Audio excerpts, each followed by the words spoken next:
ನಮ್ಮ ಭಾರತೀಯ ಸಂಸ್ಕೃತಿ ಅತ್ಯಂತ ಶ್ರೇಷ್ಠವಾಗಿರೋ ಸಂಸ್ಕೃತಿ.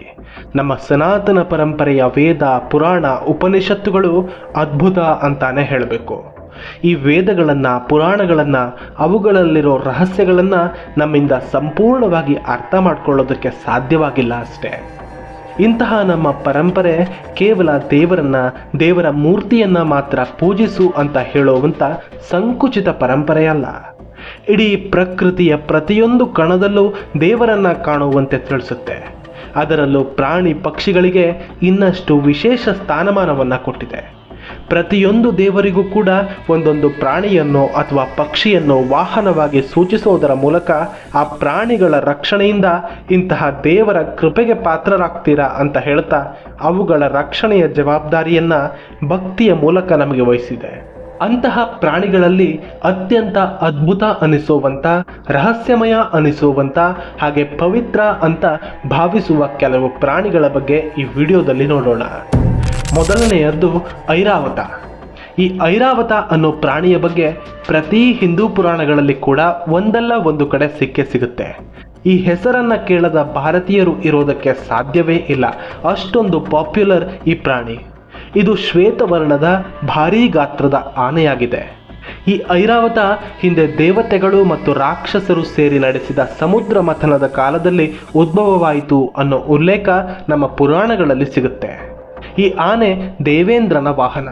ಈ ಆನೆಯನ್ನ ಅತ್ಯಂತ ಪವಿತ್ರವಾದ ಪ್ರಾಣಿ ಅಂತ ಪರಿಗಣಿಸಲಾಗುತ್ತೆ. ಹಿಂದೆ ಶ್ರೀರಾಮಚಂದ್ರರು ಜನಿಸುವ ಮುನ್ನ ಕೌಸಲ್ಯೆಯ ಕನಸಿನಲ್ಲಿ, ಹಾಗೆ ಭಗವಾನ್ ಬುದ್ಧರು ಜನಿಸುವ ಮುಂಚೆ ಅವರ ತಾಯಿ ಮಾಯಾದೇವಿಯ ಕನಸಿನಲ್ಲಿ ಕೂಡ ಈ ಶ್ವೇತವರ್ಣದ ಆನೆ ಕಾಣಿಸಿಕೊಂಡಿತ್ತು ಅಂತ ಕೂಡ ಪುರಾಣಗಳು ಹೇಳುತ್ತೆ. ಇಂದ್ರನು ಮಳೆಯ ದೇವರಾಗಿರೋ ಕಾರಣ ಈ ಐರಾವತವನ್ನ ಮಳೆಯ ಸಂಕೇತವಾಗಿಯೂ, ಅಭಿವೃದ್ಧಿ, ಉತ್ತಮ ಸಂತಾನದ ಸೂಚಕವಾಗಿಯೂ ಪೂಜಿಸಲ್ಪಡುತ್ತೆ. ನಮ್ಮ ಭಾರತೀಯ ಪರಂಪರೆಯಲ್ಲಿ ಈ ಐರಾವತಕ್ಕೆ ಬಹಳಷ್ಟು ಮಹತ್ವ ಇದೆ. ಹಲವಷ್ಟು ದೇವಾಲಯಗಳಲ್ಲಿ ಈ ಐರಾವತದ ಶಿಲ್ಪ ಕೆತ್ತನೆಗಳನ್ನು ನಾವು ನೋಡಬಹುದು. ಶರಭ, ಇದು ನಮ್ಮ ಪುರಾಣಗಳಲ್ಲಿ ಕೆಲವು ಕಡೆ ಮಾತ್ರ ಉಲ್ಲೇಖವಾಗಿರೋ ಅತ್ಯಂತ ರಹಸ್ಯಮಯ ಪ್ರಾಣಿಯಾಗಿದೆ. ತನ್ನ ದೇಹದ ಅರ್ಧ ಭಾಗ ಸಿಂಹದ ರೂಪವನ್ನ, ಇನ್ನರ್ಧ ಭಾಗವನ್ನ ಪಕ್ಷಿಯ ರೂಪವನ್ನ ಹಾಗೂ ರೆಕ್ಕೆಗಳನ್ನ ಕೂಡ ಹೊಂದಿದೆ. ಹಿಂದೊಮ್ಮೆ ಲೋಕಕಂಟಕನಾಗಿದ್ದ ರಾಕ್ಷಸ ಹಿರಣ್ಯಕಶ್ಯಪುವನ್ನ ಸಂಹಾರ ಮಾಡೋದಕ್ಕೆ ಶ್ರೀಮನ್ನಾರಾಯಣ ನರಸಿಂಹಾವತಾರವನ್ನ ತಾಳ್ತಾನೆ. ಆ ಉಗ್ರ ನರಸಿಂಹನ ಅವತಾರದಲ್ಲಿ ಭಯಂಕರ ಕೋಪದಿಂದಿದ್ದ ಆ ಅವತಾರ ಹಿರಣ್ಯಕಶ್ಯಪುವನ್ನ ಕೊಂದ ನಂತರವೂ ತನ್ನ ಕೋಪವನ್ನ ನಿಯಂತ್ರಿಸಿಕೊಳ್ಳೋದಿಲ್ಲ. ಆ ಕೋಪದ ತೀವ್ರತೆ ಅದೆಷ್ಟು ಉಗ್ರವಾಗಿತ್ತು ಅಂದರೆ ಅದನ್ನು ನೋಡಿದ ದೇವಾನುದೇವತೆಗಳೆಲ್ಲ ಪರಮೇಶ್ವರನ ಬಳಿ ಬಂದು ನರಸಿಂಹಾವತಾರದಲ್ಲಿರೋ ಮಹಾವಿಷ್ಣುವನ್ನ ನಿಯಂತ್ರಿಸುವಂತೆ ಕೇಳ್ಕೊತಾರೆ. ಹೀಗಾಗಿ ಮಹಾವಿಷ್ಣುವಿನ ಆ ಉಗ್ರ ನರಸಿಂಹನ ಅವತಾರದ ಕೋಪವನ್ನ ನಿಯಂತ್ರಿಸುವ ಸಲುವಾಗಿ ಲಯಕರ್ತನಾದ ಪರಮೇಶ್ವರ ಸಿಂಹದ ದೇಹವನ್ನ, ಭಯಾನಕವಾದ ರೂಪದ ಪಕ್ಷಿಯ ತಲೆಯನ್ನ ಹಾಗೂ ಬೃಹದಾಕಾರದ ರೆಕ್ಕೆಗಳಿರುವಂಥ ಈ ಶರಭನ ಅವತಾರವನ್ನ ಧರಿಸಿದ್ದ ಅಂತ ಹೇಳಲಾಗುತ್ತೆ. ಈ ಶರಭನನ್ನು ಶಕ್ತಿ ಮತ್ತು ಶಾಂತಿಯ ಪ್ರತೀಕವಾಗಿ ಪೂಜಿಸಲಾಗುತ್ತೆ.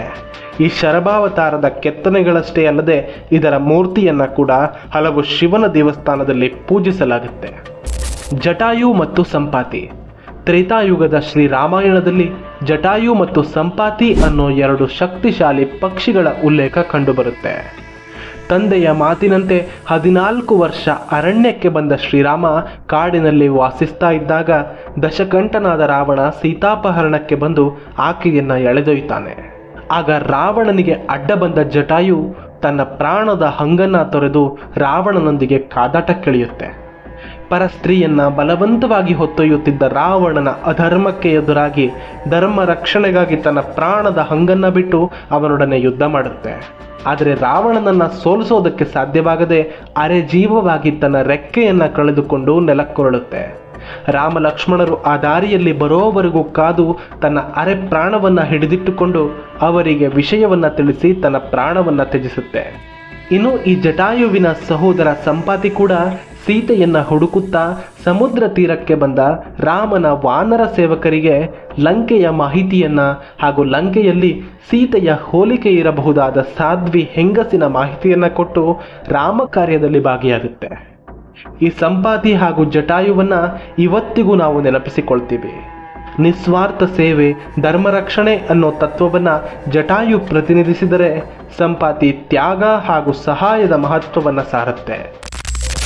ಕಾಮಧೇನು ಭಾರತೀಯ ಪರಂಪರೆಯಲ್ಲಿ ಅತ್ಯಂತ ಹೆಚ್ಚು ಪೂಜಿಸಲ್ಪಡೋ ಪ್ರಾಣಿ ಅಂದರೆ ಅದು ಹಸು. ಈ ಕಾಮಧೇನು ಆ ಎಲ್ಲ ಹಸುಗಳ ತಾಯಿ ಅಂತ ಪುರಾಣಗಳು ಹೇಳುತ್ತೆ. ಸಮುದ್ರ ಮಥನದಲ್ಲಿ ಉದ್ಭವವಾದ ಈ ಕಾಮಧೇನು ಅನ್ನೋ ಈ ಹಸು ಅತ್ಯಂತ ಪವಿತ್ರ ಅನ್ನೋದು ಹಿಂದೂಗಳ ನಂಬಿಕೆ. ಅದರಲ್ಲೂ ನಮ್ಮದು ಕೃಷಿ ಪ್ರಧಾನವಾದ ದೇಶ. ನಮ್ಮ ಸಂಸ್ಕೃತಿಯಲ್ಲಿ ಗೋವಿನ ಮಹತ್ವ ಯಾಕೆ ಅಷ್ಟೊಂದು ಅಂತ ಪ್ರಶ್ನಿಸಿದರೆ ನಾವು ಅದಕ್ಕೆ ಸಾವಿರಾರು ಕಾರಣವನ್ನು ಕೊಡಬಹುದು. ಗೋವಿನ ಹಾಲನ್ನೇ ನಾವು ಕುಡಿತೀವಿ, ಹೀಗಾಗಿ ಗೋವು ನಮಗೆ ಮಾತೃ ಸ್ವರೂಪಿ.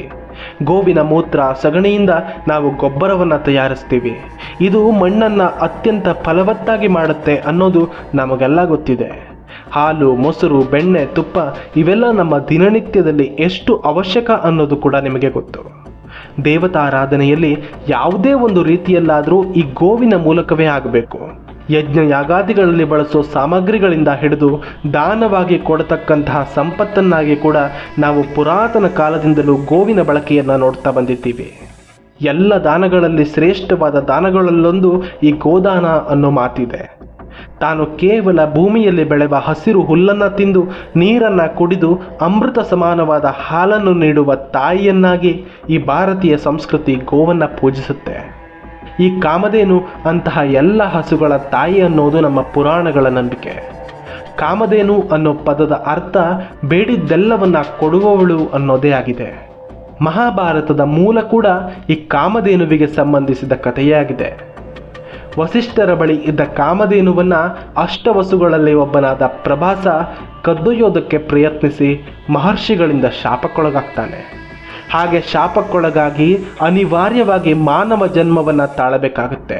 ಹಾಗೆ ಜನಿಸುವ ಪ್ರಭಾಸ ಶಂತನು ಅನ್ನೋ ರಾಜನಿಗೂ ಗಂಗಾದೇವಿಗೂ ಮಗನಾಗಿ ಭೀಷ್ಮನಾಗಿ ಜನಿಸ್ತಾನೆ. ಅನಂತರದ ಎಲ್ಲ ಮಹಾಭಾರತದ ಕತೆ ನಿಮಗೆ ಗೊತ್ತಿರೋದೆ. ಈ ಮಹಾಭಾರತದ ಅದ್ಭುತ ಪ್ರಸಂಗ ನಡೆಯೋದಕ್ಕೂ ಕೂಡ ಮೂಲ ಇದೇ ಕಾಮಧೇನುವಿಗೆ ಸಂಬಂಧಿಸಿತ್ತು ಅನ್ನೋದನ್ನ ನಾವು ಇಲ್ಲಿ ಅರ್ಥ ಮಾಡ್ಕೋಬೇಕು. ಈ ಗೋವಿನಲ್ಲಿ ಸಕಲ ದೇವತೆಗಳು ನೆಲೆಸಿದ್ದಾರೆ ಅಂತ ಶಾಸ್ತ್ರ ಹೇಳುತ್ತೆ. ಕಾಮಧೇನು ಶ್ರೀಮಂತಿಕೆ ಮತ್ತು ಪವಿತ್ರತೆಯ ಸಂಕೇತ. ಭಾರತದ ಯಾವ ಪುರಾಣವೂ ಹಸುವಿನ ಮಹತ್ವವನ್ನು ಹೇಳದೆ ಹೇಗೆ ಪೂರ್ಣವಾಗೋದಿಲ್ವೋ ಹಾಗೆ ಯಾವುದೇ ಬಗೆಯ ಪೂಜೆ ಪುನಸ್ಕಾರಗಳು ಹಸುವಿಗೆ ಸಂಬಂಧಿಸದೆ ಹಸುವಿನ ವಸ್ತುಗಳ ಬಳಕೆಯಾಗದೆ ಪೂರ್ಣವಾಗೋದಿಲ್ಲ ಅನ್ನೋದನ್ನು ಕೂಡ ನಾವು ಗಮನಿಸಬೇಕು. ಇನ್ನು ನಂದಿ. ಕಾಮಧೇನು ಅನ್ನೋದು ಹೆಣ್ಣು ಹಸುವಾದರೆ ನಂದಿ ಗಂಡು ಗೂಳಿ. ಬಿಳಿ ಬಣ್ಣದ ಬೃಹತ್ ಗಾತ್ರದ ಪ್ರಾಣಿ. ಈ ನಂದಿ ಲಯಕಾರಕನಾದ ಶಿವನ ವಾಹನ. ಈ ನಂದಿ ಶಿವನ ಪರಮ ಭಕ್ತ ಕೂಡ ಹೌದು. ಪ್ರತಿ ಶಿವನ ದೇವಾಲಯದಲ್ಲಿ ಈ ನಂದಿಯ ಮೂರ್ತಿಯನ್ನು ನಾವು ನೋಡಬಹುದು. ಈ ನಂದಿಯ ಸ್ಪರ್ಶದ ನಂತರ ಮಾತ್ರ ಶಿವಲಿಂಗವನ್ನು ಮುಟ್ಟಬೇಕು ಅನ್ನೋದು ಶಾಸ್ತ್ರದಲ್ಲಿರೋ ಮಾತು. ಅಂದರೆ ಅದೆಷ್ಟು ಮಹತ್ವವನ್ನು ಈ ನಂದಿಗೆ ಕೊಟ್ಟಿದೆ ನಮ್ಮ ಸಂಸ್ಕೃತಿ. ಹಿಂದೆ ತ್ರೇತಾಯುಗದಲ್ಲಿ ದಶಕಂಠನಾದ ರಾವಣ ನಂದಿಯನ್ನು ಅವಮಾನ ಮಾಡ್ತಾನೆ. ಇದರಿಂದ ನೊಂದ ನಂದಿ ರಾವಣನಿಗೆ ಶಪಿಸ್ತಾನೆ. ಆ ಶಾಪವೇ ಮುಂದೆ ರಾವಣನ ವಿನಾಶಕ್ಕೆ ದಾರಿಯಾಯಿತು ಅನ್ನೋದು ಇನ್ನೊಂದು ಅದ್ಭುತ ಮಹಾಕಾವ್ಯ ರಾಮಾಯಣಕ್ಕೆ ದಾರಿಯಾಗುತ್ತೆ. ನಂದಿ ಶ್ರದ್ಧೆ, ಶರಣಾಗತಿ ಮತ್ತು ಭಕ್ತಿಯ ಪ್ರತಿರೂಪ. ಶಿವಮಂದಿರದಲ್ಲಿ ಪ್ರವೇಶ ದ್ವಾರದಲ್ಲಿಯೇ ಈ ನಂದಿ ವಿಗ್ರಹಕ್ಕೆ ಪೂಜೆಯನ್ನು ಸಲ್ಲಿಸಲಾಗುತ್ತೆ. ಕಾಶಿಯ ಈ ನಂದಿ ನಿರೀಕ್ಷೆಗೆ ಪ್ರತಿರೂಪವಾಗಿ ಶಿವನ ದೇವಾಲಯಕ್ಕೆ ಸಾಕ್ಷಿಯಾಗಿ ಕಾಯುತ್ತಿರೋದು ಕೂಡ ನೀವು ಈ ಚಿತ್ರದಲ್ಲಿ ನೋಡಬಹುದು. ಈ ಪುರಾಣ ಪ್ರಸಿದ್ಧವಾದ ಪ್ರಾಣಿ ಪಕ್ಷಿಗಳ ಕಥೆಗಳು ಕೇವಲ ಪೌರಾಣಿಕ ನಂಬಿಕೆಗಳಲ್ಲ, ಬದಲಾಗಿ ನಮ್ಮ ಪ್ರಾಚೀನ ಭಾರತೀಯ ಜೀವನದ ಮೌಲ್ಯವನ್ನು ಪ್ರತಿನಿಧಿಸುತ್ತೆ. ಇವುಗಳಿಂದ ನಾವು ಧರ್ಮ, ಭಕ್ತಿ, ಶಕ್ತಿ, ತತ್ವಗಳನ್ನು ಅರ್ಥ ಮಾಡ್ಕೋಬಹುದು. ಕನ್ನಡ ಕದಂಬ ಚಾನೆಲ್ನ ಮೂಲಕ ಭಾರತದ ಇತಿಹಾಸ, ಪರಂಪರೆ, ಸಂಸ್ಕೃತಿ, ಪೌರಾಣಿಕ ವಿಷಯಗಳ ಬಗ್ಗೆ ನಿಮಗೆ ತಿಳಿಸುವ ಪ್ರಯತ್ನವನ್ನು ನಾವು ಯಾವಾಗಲೂ ಮಾಡ್ತೀವಿ. ನಮ್ಮ ಪರಂಪರೆಯನ್ನು ನಾವು ಗೌರವಿಸೋದಕ್ಕೆ ಮೊದಲು ಕಲಿಬೇಕು.